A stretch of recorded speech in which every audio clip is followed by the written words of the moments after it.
Front and Center. Front and Center. A focus on important and significant developments affecting the lives of Filipinos, not only in the Philippines, but also those living and working around the world. Join us in Front and Center. Front and Center. Here on Radyo Pilipinas World Service. Good day, welcome to Front and Center, where we focus on developments in the Philippines, legislation that provides policies, and directions that strives to promote a better economy for the country, issues that concern the welfare and well-being of every Filipino. All of these and more will be Front and Center. You can watch this program live on our Facebook page, that's Radyo Pilipinas World Service, and you can hear us live on audio streaming at Evox PBS receiver app. So join us for another edition of Front and Center with your host, Jerome Toledo. Front and Center. Front and Center. Here on Radyo Pilipinas World Service. All right, we'll still focus on the first podcast of President Ferdinand R. Marcos Jr. as some of his secretaries has a say on the president's pronouncement that the public is disappointed with the services provided by the government. And let's start with the Department of Social Welfare and Development with its Secretary Rex Gatchalian, as he assured that the chief executive that all DSWD officials, personnel, and social workers are dedicated and hardworking to their job, and they are always ready to respond to the needs of families and individuals in times of personal crisis and natural disasters. The DSWD chief said the agency now has a total of more than 3 million boxes of family food packs, which have been prepositioned across the agency's warehouses nationwide. That's a reflection of the untiring dedication to bolster year-round preparation for disasters and calamities. And that is in line with the president's directive towards a more omnipresent government response to disasters and calamities. And the flagship programs of the said agency includes Pantawid Pamilya Pilipino program, or 4Ps, as well as the assistance to individuals in crisis situation, and the anti-hunger program, also known as Walang Gutom Project, Project Lawa and Binhi in some rural provinces, and the last one is the Kapit Bisig Laban sa Kahirapan, comprehensive and integrated delivery of social services, or also known as Kalahisid. So, meanwhile, the Department of Labor and Employment has supported the president's remark that the Filipinos are indeed tired of too much politics that cause division and polarization in our country, which has affected the recovery or speedy recovery of the Philippine economy. Labor Secretary Bienvenido Laguesma said it commits to enhance prompt and delivery of services and make DOLE's program accessible to the workers. And as for Tourism Secretary Cristina Frasco, DOT remain resolute in advancing programs that uplift lives by supporting communities, as well as enhancing tourism infrastructure, building local capacities, and sustaining the recovery of the tourism sector. In order to create a meaningful employment, as well as empower the countryside and position the Philippines as a model of inclusive, resilient, and sustainable tourism, as we are trying to attract more foreign tourists here in the Philippines. And lastly, the Department of Budget and Management, through its Secretary Amena Pangandaman, backed the President in emphasizing the importance of prioritizing the people, as it remains committed to learning from one another and transforming goals into tangible actions that reach and uplift every Filipino that we are privileged to serve. Front and Center. Front and Center. Here on Radyo Pilipinas World Service. However, this morning, we just received an information here. President Ferdinand R. Marcos Jr. has called for courtesy resignation of all cabinet secretaries. So in a statement released by the Presidential Communications Office, President Marcos Jr. has requested for courtesy or resignation of all cabinet secretaries to give elbow room to evaluate the performance of each department and determine who will continue to serve in line with this administration's recalibrated priorities. So we have to repeat that statement. The reason for that is to give elbow room to evaluate the performance and of each department and determine who will continue to serve in line with the administration's priorities. So, according to that statement of the PCO, and I quote, it's time to realign government with the people's expectation. This is not business as usual. The people have spoken and they expect results, not politics, not excuses. We hear them and we will act. And this is not about personalities, it's about performance, alignment, and urgency. That's an excerpt from the statement from the PCO quoting President Ferdinand R. Marcos Jr. So, in addition, those who have delivered and continue to deliver will be recognized, but we cannot afford to be complacent. The time for comfort zones is over, the statement said. And that step marks a clear transition from the early phase of governance to a more focused and a performance-driven approach.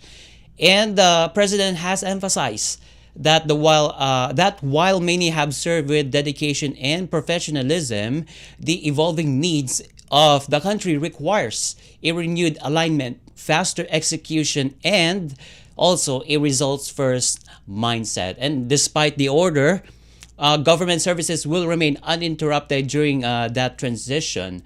And the president reiterated that stability, continuity, and meritocracy will guide the formation of his leadership team moving forward, or team moving forward. So, with this bold reset, the Marcos administration signals a new phase, sharper, faster, and fully focused on the people's most pressing needs. Also, this morning, Senate President Francis Escudero has said that the Senate will be ready to receive the House of Representatives panel of prosecutors on June 2, or that's next month. In a letter to House Speaker Martin Romualdez, it said that the Senate shall convene as an impeachment court at 9 in the morning of June 3. That's the day after the June 2nd. So that's for the purpose of issuing the summons and such other relevant orders. And if we can recall, the House of Representatives in February this year has accused Vice President Sara Duterte of betrayal of public trust, culpable violations of the Constitution, and committed high crimes for contracting an assassin and plotting to murder or assassinate the incumbent president, the First Lady, and the Speaker of the House of Representatives.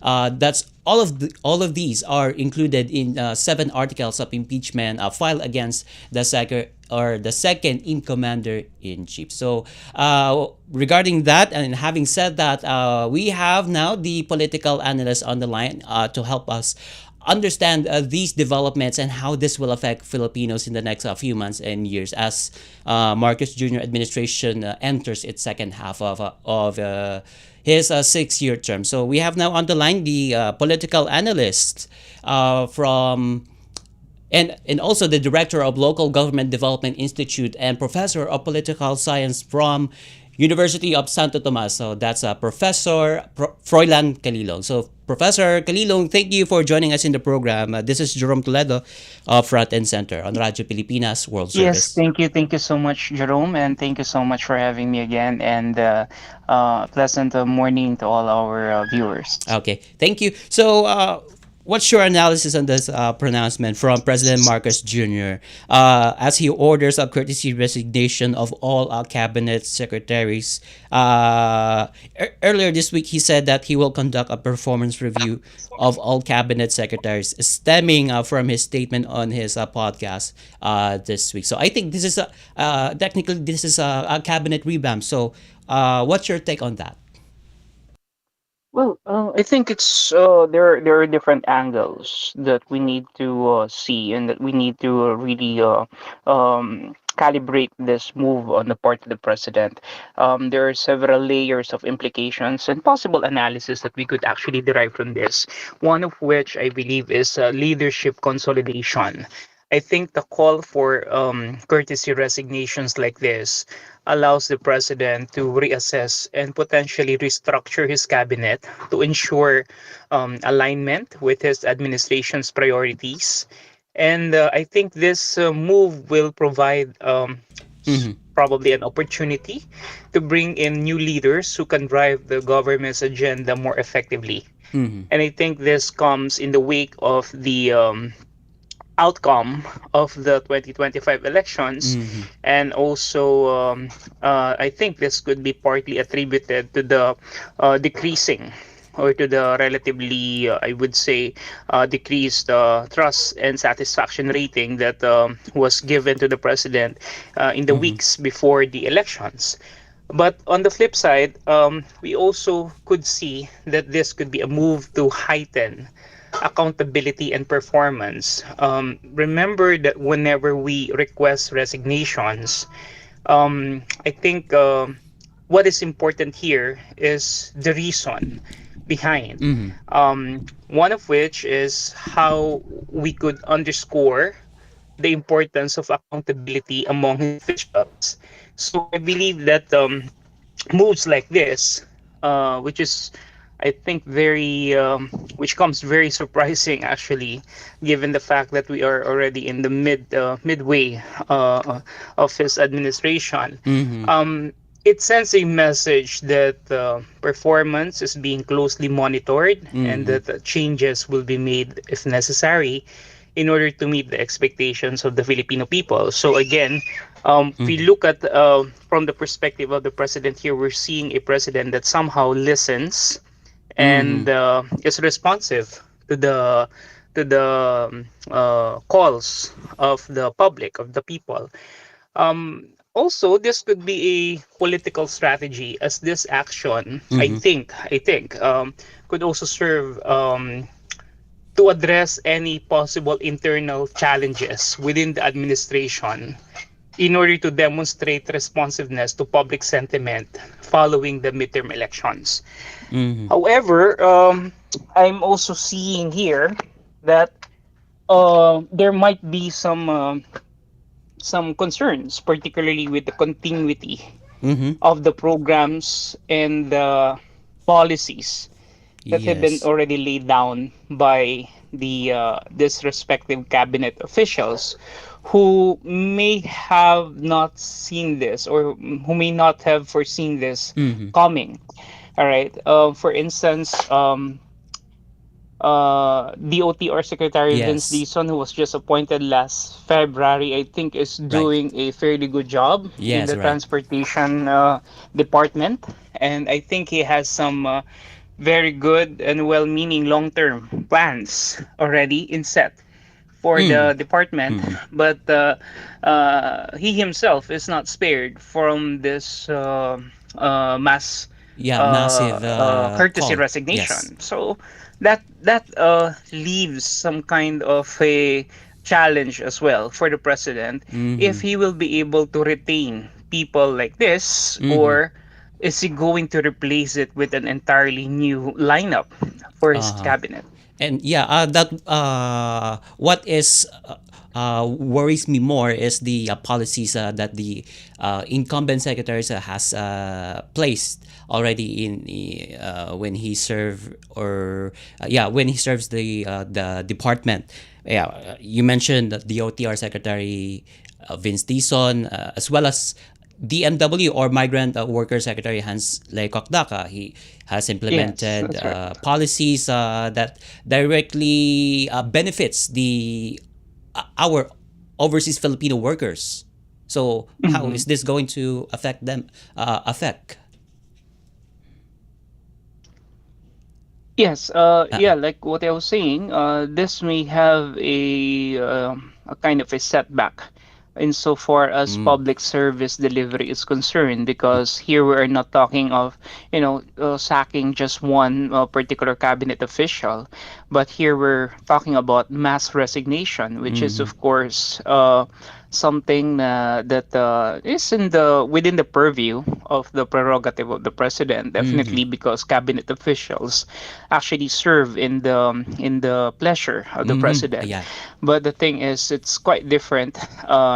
Becomes more challenging if all of them will have to tender their courtesy resignations, and then the president will have to either retain some of them Mm-hmm. or put in some new personnel in this key executive level positions. So Mm-hmm. I think it really poses challenges. But Okay. on the flip side, like I mentioned, this provides the president enough elbow room to really Yeah. monitor, to evaluate, to assess how each department secretary has been doing so far, and Mm-hmm. that if their policies and programs still aligns Mm-hmm. with the vision of the president. So it's more of a recalibration, I believe. It's what the president is trying to do right now. I see. And I recall, Professor Kalilong, there was a certain survey that was published earlier this year,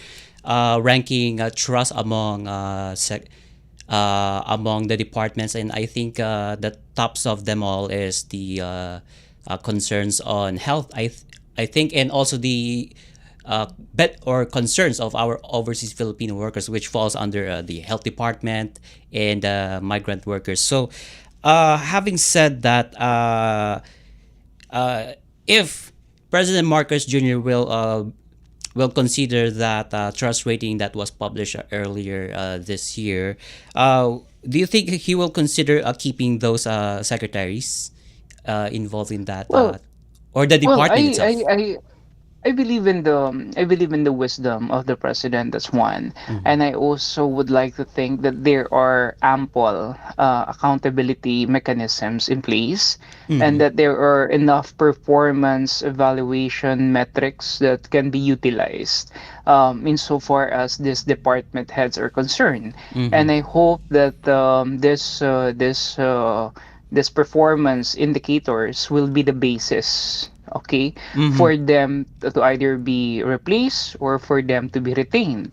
So I really would argue against the idea that all of them will be replaced, because Mm-hmm. like I said, some of them, maybe not all, but at least a good number, have shown or have demonstrated considerable leadership in their respective positions over the past Uh-huh. months or years that they have handled it.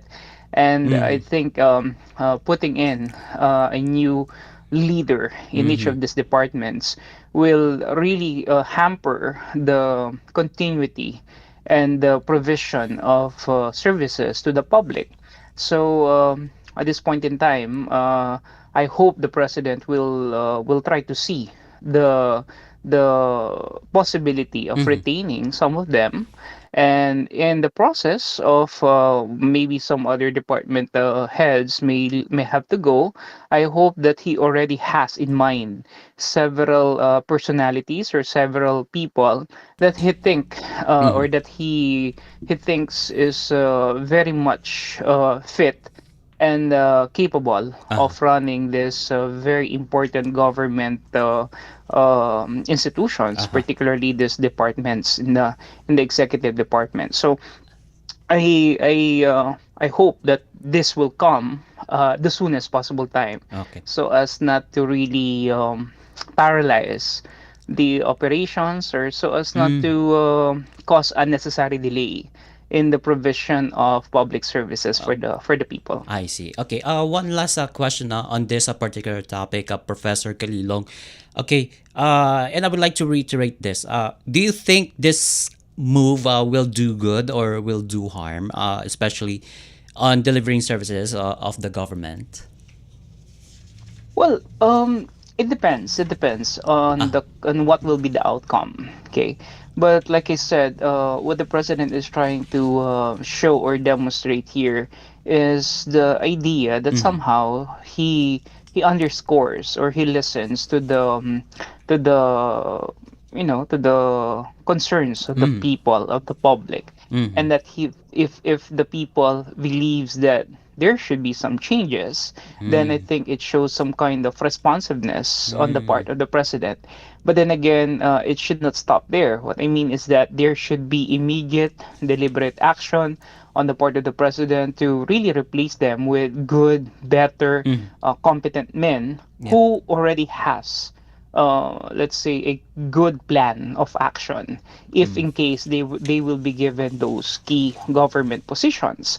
Like I said, at the end of the day, you may be while the president may actually be listening to the people, Yeah. we cannot also discount the fact that this act itself may cause some kind of unnecessary delay Mm-hmm. in the provision of these basic services, and it may cause maybe more harm than good in the long run, Mm-hmm. especially when public convenience and public welfare is actually being affected adversely by such political move Okay. like this. Okay. So in short, this is sole prerogative of the president whenever he Yes, chooses to keep. definitely, definitely. I would like to think that he is acting based on the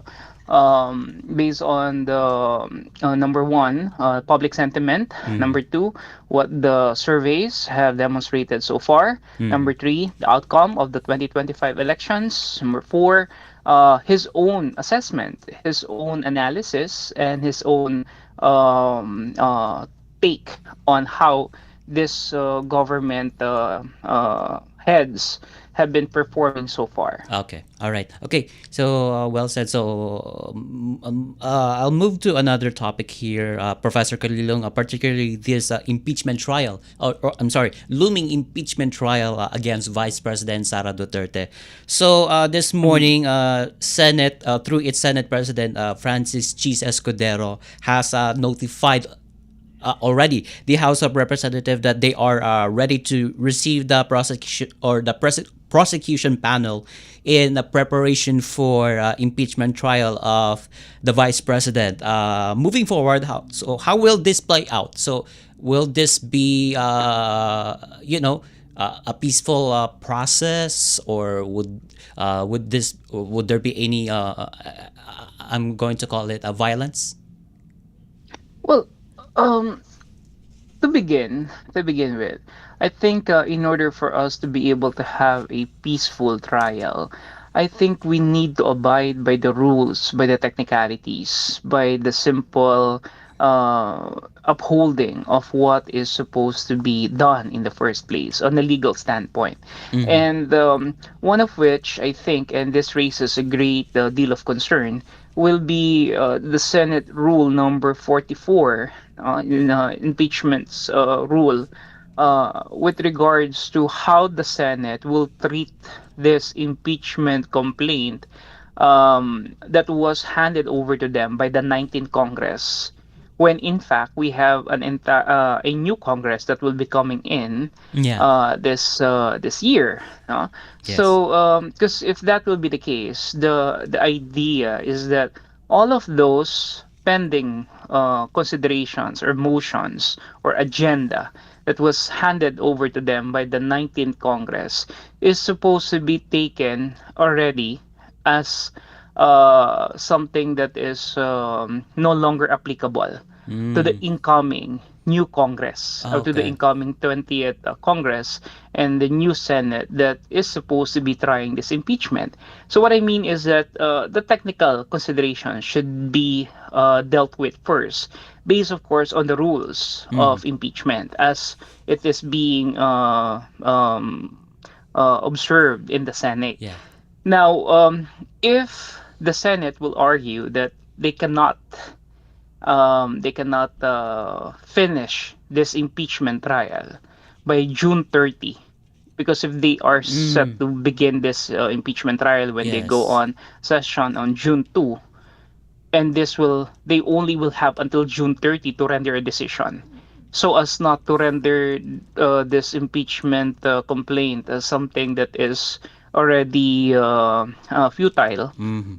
Mm. because, like I said, this was Mm-hmm. handed over to them by the 19th Congress. Because if this will be carried over to the new Congress, then I Mm-hmm. think they need to refile a new impeachment complaint, Yes. which again, the Constitution will never allow, because Yeah. we know for a fact that you could only file an impeachment complaint, a verified one, once a year.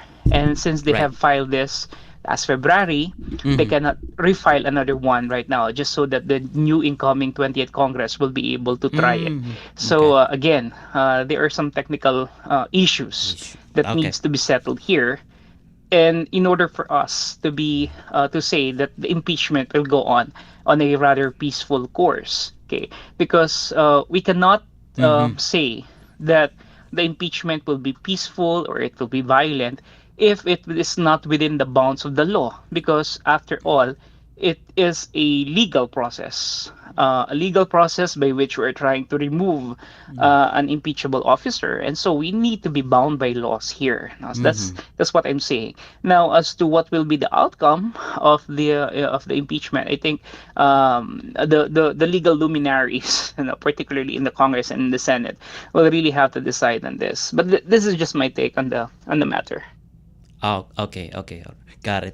Okay, so yeah, as historically during impeachment, I'm going to include this in this discussion before we end this interview. Yeah, the impeachment of former President Joseph Ejercito Estrada.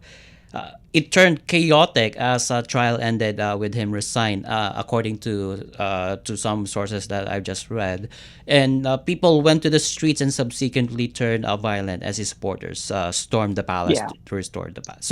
So right. as of now, we don't see that kind of scenario, Professor Kalilong. Well, it's premature to say that Mm, that thing will not happen. Of course, any lover of the country, and we love the Philippines so much, would yes. wish that we will not see that kind of scenario to happen. Mm, Definitely, right? But we don't know yet, until of course the wheels of the trial actually commence running. And at this point in time, it's quite premature to say, at the mm, very least, that that kind of outcome will happen. So, mm-hmm, of course, we definitely will just be hoping and praying that they will be able to start this, eventually go on with impeachment trial, and mm-hmm, make the decision afterwards without any kind of without so much political noise or political fanfare that may escalate mm-hmm. into a another revolution, because certainly this is going to be very disruptive for our country and Yes. for the general welfare of the public. Yeah, and as President Marcos has said, he does not look forward to have an impeachment complaint Yes, of yes, the vice president. exactly, exactly. Of course, we at the end of the day, we really want to know the truth. We Mm-hmm. want accountability to reign. We wanted justice to prevail. But Mm-hmm. of course, we need to put everything in the right context, in the proper perspective. I see. So this is a wait and see game. So this is going to be I think an interesting development, and we will Yeah. and the Filipino people will have to watch out for this development Yeah. as it happens. Yes, definitely, All right. definitely. Okay. Well said. Maybe this could be a another one of those defining moments in our country's political history, Mm-hmm. in our trajectory as a nation. Because remember, much is really at stake in this impeachment complaint. Mm-hmm. It could be vindication on one end for the vice president. Mm-hmm. It could also mean the end of her political career if Mm-hmm. she will be proven guilty, or Mm-hmm. if a verdict of conviction will be given to her. So Okay. this again will have very big implications Mm-hmm. to the future political trajectory of our country. All right. All right. Very well said. And with that, thank you so much for joining us in the program, Professor Froilan Kalilong, the political analyst and director of Local Government Development Institute and professor of political science at the University of Santo Tomas. Thank you, Professor Kalilong. Thank you so much. Always a pleasure. All right. And with that, we conclude this edition of Front and Center here on Radio Pilipinas World Service. Together with our production team and technical personnel, this is your host, Jerome Toledo. Until next time, mabuhay and love the Philippines. You have just heard and watched Front and Center. Front and Center. Join us again for another edition here on Radio Pilipinas World Service. Front and Center.